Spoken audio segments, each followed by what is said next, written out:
Is that what they incorporated? All the stuff that you were just talking about? Is that what Tampa did? I mean, or Yeah, were they? that's absolutely what they did. They played back, played soft, played back, played cover 3. Their DBs were actually 8 to 10 yards off the receiver. 8 to 10 yards. Oh my God. All they really had to do was just throw slants or just throw to the outside, pitch and catch, and they get 5 to 10 yards just from the nature of how deep the corners were. But we didn't know how to take advantage of it. We didn't have plays to take advantage of it. And maybe didn't have the personnel to take advantage of it, too. We definitely didn't have the personnel to take advantage. I mean, remember, Reagan was just running around there like a chick with his head cut off. Right. He gave us nothing in the game.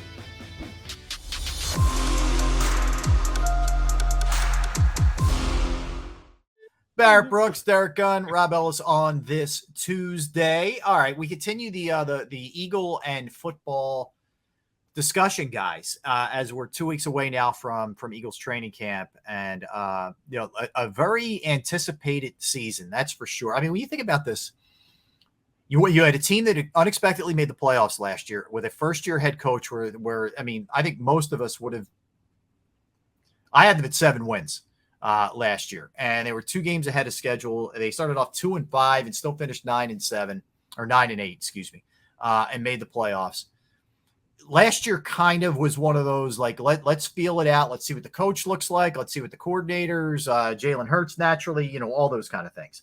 This year, the expectation level has certainly been, raised. That's for sure. The bar has been raised in a big way for this team. So it's a bit of a different look, prism that we look at this year through. Plus, now the second full season under Jalen Hurts, second year for the coach, second year for the coordinators, as it should be. The expectation's a lot higher, which brings us to level of importance if we're ranking these players. And I'll if you want, guys, I'll start. But I'm kind of all over the place. I'll go 5-1. If I'm giving you my order, I go Reddick 5, AJ Brown 4, Darius Slay 3, Jordan Mailata 2, and Jalen Hurts 1. That would be my order. I would go Reddick, Brown, Slay, Mailata, Hurts as my number 1. Hurts for obvious reasons. Mailata, that's the left tackle. Okay, you're talking about the left tackle for I don't know what happened to Gunner. We lost Gunner, but for Hurts blindside. Hi, there we are. For Hurts blindside. Darius Slay, he plays, arguably with quarterback and left tackle and defensive end, the one of, if not the most important positions. AJ Brown's a guy who I think is really going to just put a jolt into this offense, and Reddick needs to get double-digit sacks. This team did not get to the quarterback enough last year. So, Barrett, that was kind of my justification. I went D-end, receiver, corner, left tackle, QB, as far as my rankings go for this team and who is most critical and most important to this team's success. So you'll be surprised. I didn't go with offensive linemen, man. You should be proud of me, bro. I didn't go with that. What you've turned out of the fraternity? I mean, what's going on? You're gonna be kicked out, man. Right, you better hope these guys don't hear that. Yeah. Right. But if I guess I'm gonna go like you go backwards all the time. I don't know why you do that, man. You always do that, man. But I'm gonna go 5-1, just like you did. Usually you go 1-5, but I'm gonna go 5-1. I'm gonna go Darius Slay, number 1, because you can't be scared to cover. And I think a lot of the reasons why they didn't go on a lot of man-to-man instances and be tough at the line of scrimmage and try to reroute receivers and that nature, because he didn't have a lot of trust in Nelson alongside of Slay. Yeah. Well, Slay showed that he can be that guy. So if he trusts him, and it's only going to make Bradbury a jewel for Gannon, So, because of Slay's prowess, he's important, because now, all Bradley needs to do is be functional out there, and he'll be more aggressive in his play calling. So I'll go Darius Slay. Then I'm going to go Kasir White. I need for him to be that every down linebacker, set the tone, set the defense, and, he should be the spark plug that gets everybody going. Yes, everybody wants Nakobe Dean. I would say I want TJ Edwards, but I think the Mike linebacker has to be a guy that's going to be an every down guy, whether it's running downs like first down, passing downs like third down, and even goal line situation. He's got to be that every down linebacker to set everything up and be the leader of that defense. Next, I'm going to go with the pass rush. I'm also going to go with Reddick. Reddick has to be a double-digit sack guy again. You know, I mean, keep the trend going. 2 years in a row, he's had over 10 sacks. He's got to be the guy. So, yes, Reddick, you have to be a force rushing the pass. You have to. You know what I'm saying? Everything that Gannon's going to do is going to be according to what Hassan Reddick, his job is, and that's to rush the passer. Then my number 2 guy, A.J. Brown. I say A.J. Brown because I need for him to be that outstanding wide receiver that defenses have to allocate resources to stop. You got to double team him. You got to bracket him. Do whatever you do. And because he's taking the attention away from Smitty, taking the attention away from Dallas Goedert, that, you know, everything else, everybody else will eat. Pull that safety out of the box so you could double coverage on Brown, which will get the run game going. And he will make everybody better on that offense just by his presence being out on the field. So that's why he's my number 2 guy. And, of course, number 1, Jalen Hurts, you know, the captain of the team. You know, where this team goes is where Jalen Hurts takes them. You know, you either get on board or you know what I'm saying, you know, he has to be that guy. He's got to. We've got to ride with him. So Jalen Hurts is my number 1 guy, man. That's my order, man, because in order of importance, you know, Hurts, number 1, Brown, just being a guy that, you know, that people are going to have to focus on. Then Reddick, he's got to be that double-digit sack guy. We need somebody that the offense says, look, we have got to figure out how to block Hassan Reddick. If we can figure out how to block him, maybe we can stop this pass rush. That means that guys on the inside and on the other side are going to eat. Fletcher Cox, he can eat then. You know what I'm saying? Yeah. Brandon Graham can eat. Yeah, Hargrave can eat. All those guys can eat because of his ability to go out there and figure out a way to get to the quarterback. So, I mean, that's list, you know, because let me ask you, Barrett, on your list. Who are you most concerned with won't be able to perform at the level that they have to in terms of like which guy on there do you go in with the most reservations? Kazir White. Okay. Because I can see TJ Edwards, you know, just bringing my whole theory down and crushing it by the way he plays. You know, so he'll be too good to give his spot up to Kazir White.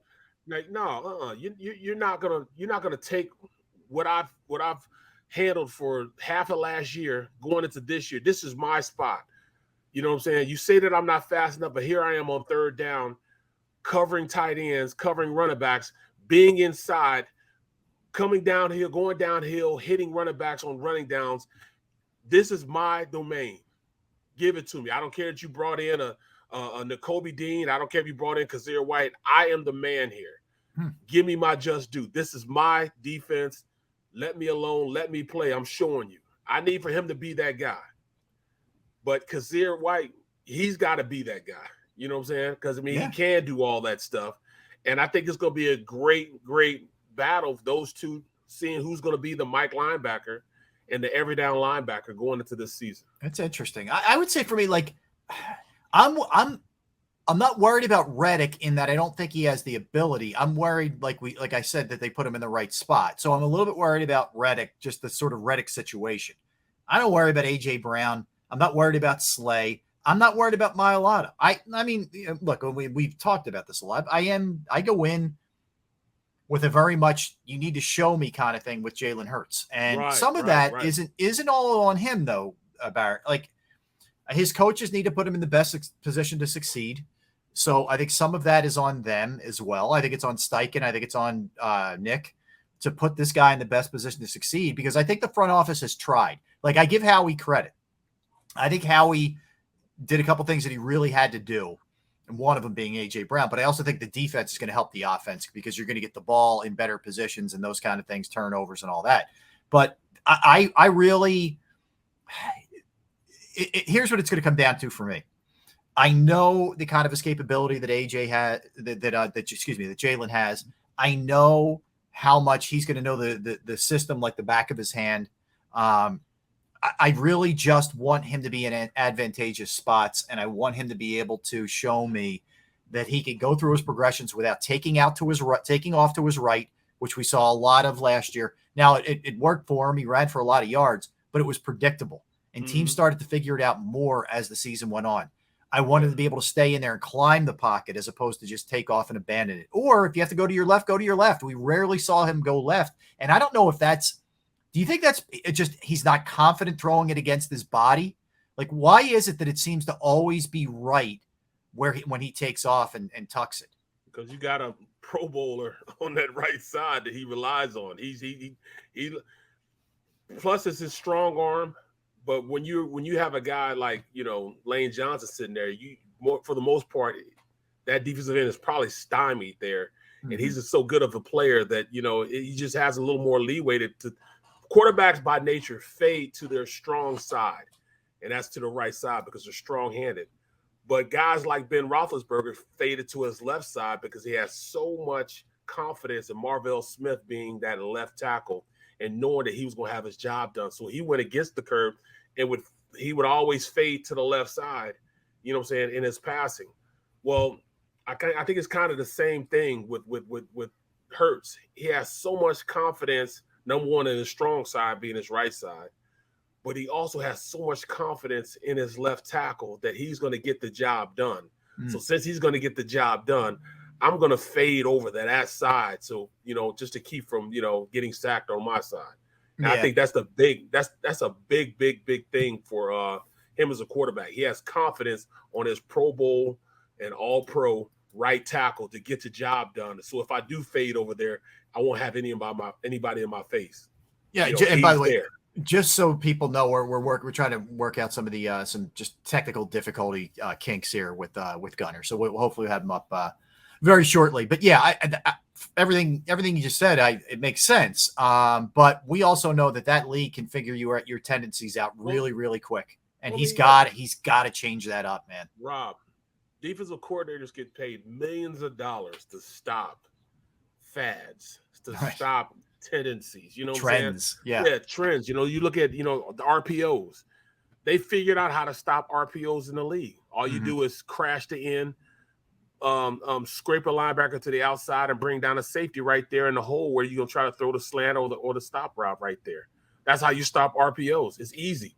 Tampa Bay showed everybody the game plan, how to do it the year before. You know what I'm saying? So since they showed them how to do it the year before, everybody does it now. Everybody knows how to do it now. So when you have teams that run that type of scheme, it's easy to stop them. Same thing with Jalen Hurts. All right, we now have a game plan on how to stop Jalen Hurts.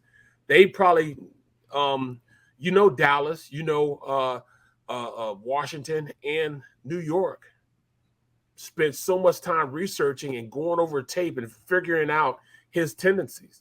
So he's got to go out there and show him I'm more than just a one-trick pony. I have to be able to go out there, go to my second and third read. They're gonna start off by doing that, taking away that first read, because they know once they take away that first read, they're gonna mush rush him. Mush rush him is where he tends to just take off. Yeah, like right away. Yeah, and when you mush rush, that's when you rush halfway up the field, stop, and wait for the quarterback to make a move, and then you go and get him. Instead of going up around and rushing the arc like most quarterbacks do, and most defensive ends do, to come around and get the quarterback.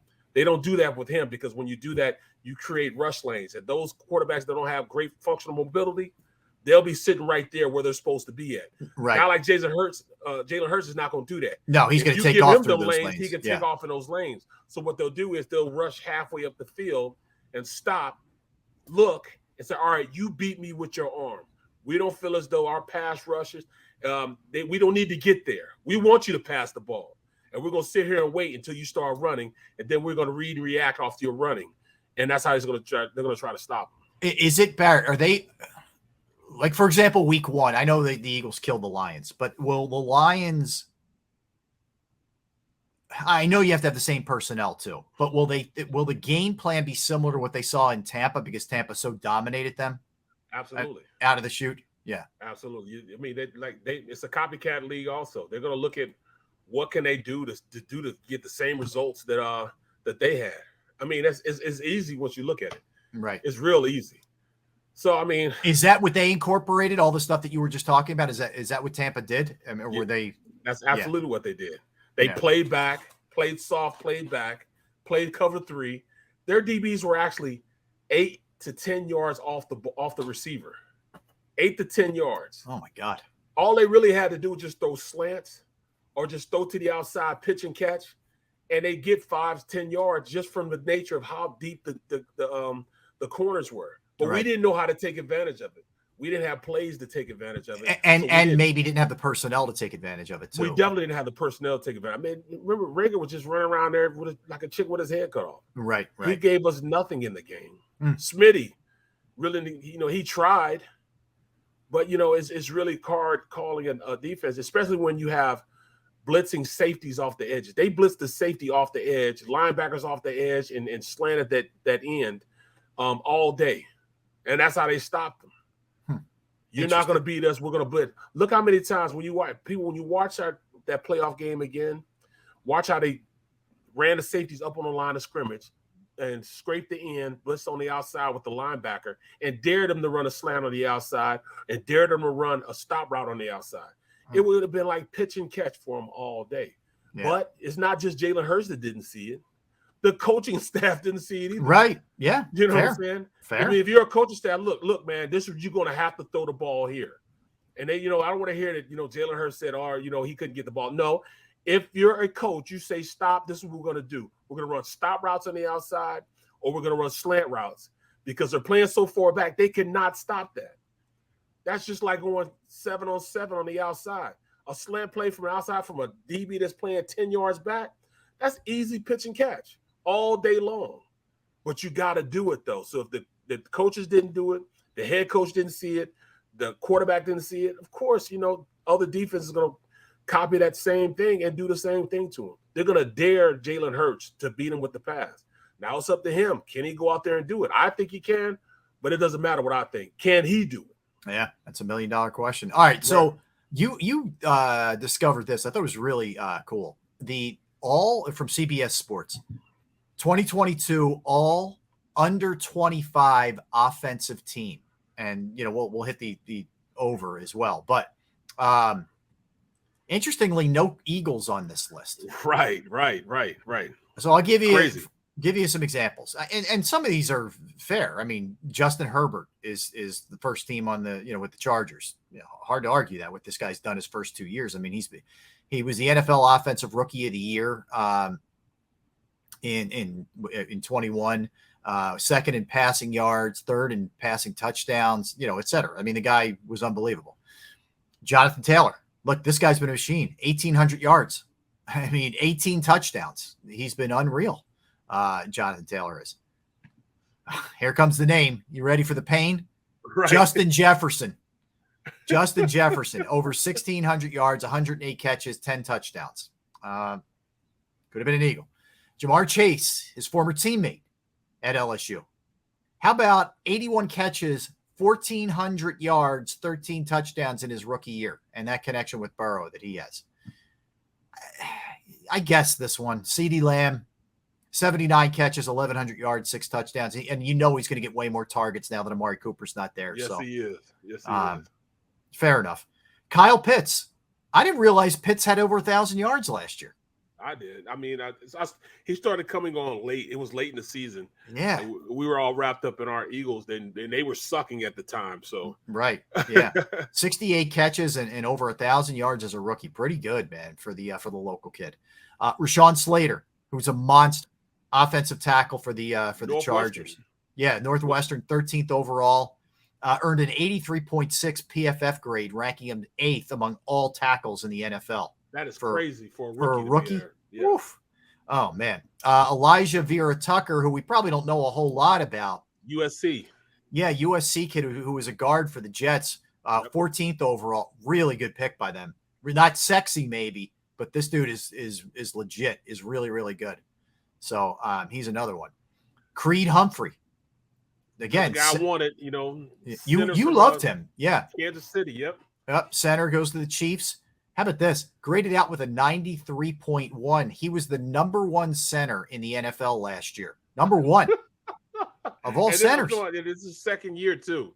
Oh. I mean, Creed Humphrey's out of Oklahoma. He was all of that when we were talking about it. I was like, look, if we need a replacement for Kelsey coming up here pretty soon, we need to go look at him, Creed Humphreys. And Big Red must have heard me because they scooped him up real early. He has amazing college film. There's video of him killing people. Yes. In college. Deboing them. Yeah, exactly. All right. So the next one is James Daniels from the Steelers. He's an offensive guard who, another young guy, the former Bear. He's still really good. He's only, I can't believe he's still under 25, 4 years in the league. But yeah, he's finally starting to get it. He absolutely sucked his first year that he started, but now he's definitely, he picked it up. He started picking up last year. Yeah. And that's only because they needed him to, man, because it was bad for a little while, man. A little bit of a later bloomer, right? Yeah, he was a late bloomer, yes. This guy, Tristan Worfs, man, from the Bucks, is just phenomenal. He was the sixth best tackle in pro football last year. He's worth everything, and he was hurt he got hurt during our game, actually. The last he did. You're right. Game, Eagles game. Yep. He got hurt in the Eagles game. And, from that point, when they played the Rams, he just didn't have it. He didn't play. He tried to play, and he hurt the team by playing. He wasn't himself. No, yeah, they were taking it. Is that why Kerrigan had such a big game? He finally showed up? Okay. Yes. Because Kerrigan was in witness protection program the entire year. And then gets 2 sacks. Suddenly in the playoff, he was like peak Ryan Kerrigan in Washington. I'm like, where did this come from, man? He tried to play, man. He tried to come back in, and he just couldn't do it, man. Yeah. And he got beat like a drum, man. So Kerrigan, eked out 2 more sacks for his career sack total. And I guess he's going to ride off into the sunset now. He kind of took last year off anyway, so he should have been rested. All right, so he played like 40% of the snaps earlier. No, more than that, non-factor, and did not record a stat. Barrett, he was stat lineless up until like the 8th game of the season. For a dude who had a really good career and killed the Eagles in his career, absolutely, he comes here and he does nothing. I thought it was a huge pickup for us. I thought he was Chris Long reincarnated. Yes. And little did we know this guy. No. And he played more than 40% of the snaps. He was always on the field and never recorded a tackle, a hurry, a sack, or anything. He was just out there. You needed him desperately when Brandon Graham went down, and he gave you nothing. And I thought that was going to be the case. I thought he was, all right, this is what we brought him in for. He's gonna make something happen. Well, hell, we should have brought in Chris Long. Yeah, right. Honestly, Howie would have given you more. Right. All right, so second team, Mac Jones, Najee Harris, like a running back out of Pittsburgh. Yes. Jalen Waddle, who's a stud. Yep. DK Metcalf still isn't even 25 yet, or over 25. Oh, my God. That's crazy. T. Higgins, really good. Noah Fant, excellent receiver, or tight end, receiving tight end. Yeah, Andrew Thomas. Actually, one of the things the Giants did right, Barrett, was Andrew Thomas, the left tackle. No question. Good player. Question. Yeah. Michael Onwenu from the Patriots, easy for me to say. Lloyd Cushenberry, the third. He's a center from the Broncos. Yep. Trey Smith, right guard from the Chiefs, and Penei Sewell, who you were a little worried about him early in his career, but it looks like he's starting to kind of get it now. Now he's playing like a number 5 pick in the country now. Yeah. He's starting to play like that. He was the number 5 player picked in his draft.